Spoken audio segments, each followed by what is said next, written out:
Autrefois, Israël n'avait qu'un seul roi. David avait conquis les cœurs et Salomon bâtit un royaume d'or et de sagesse. Mais derrière les murs de Jérusalem, une ombre grandissait, l'ombre de l'orgueil, du péché et de la division.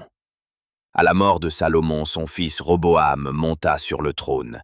Jeune, impétueux, sûr de lui, il croyait que l'autorité se prouvait par la force. Le peuple vint à lui. Ils ployèrent le genou et dirent « Allège le fardeau que ton père nous a imposé, et nous te servirons avec joie. » Roboam consulta les anciens, hommes de sagesse, qui dirent « Si tu les écoutes aujourd'hui, ils seront à toi pour toujours. » Mais il rejeta leurs paroles et écouta les jeunes hommes de sa cour, qui lui soufflèrent à l'oreille. « Montre-leur que tu es plus fort que ton père, écrase-les. » Alors Roboam leur dit, « Mon père vous a chargé d'un joug lourd, moi, je le rendrai encore plus pesant.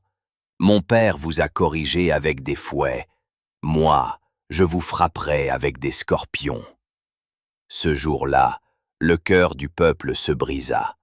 Les 10 tribus du nord se rebellèrent, elles se détournèrent de Roboam et appelèrent un autre homme à devenir leur roi.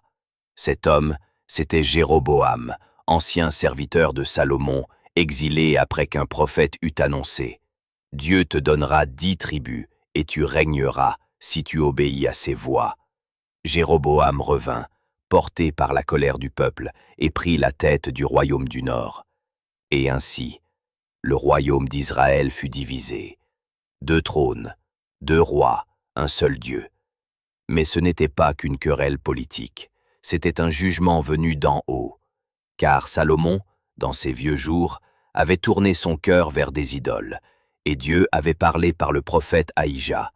« Parce que tu n'as pas gardé mon alliance, je déchirerai le royaume, mais je laisserai une lampe allumée pour l'amour de David, mon serviteur. » Le royaume béni fut brisé, les tribus s'entre-déchiraient, les autels sacrés furent abandonnés, et dans le vent, les anciens disaient « Le sang de la désobéissance coule plus fort que les promesses de l'alliance. » Dans le prochain épisode de Royaume divisé, Jéroboam trahira Dieu par peur de perdre son pouvoir.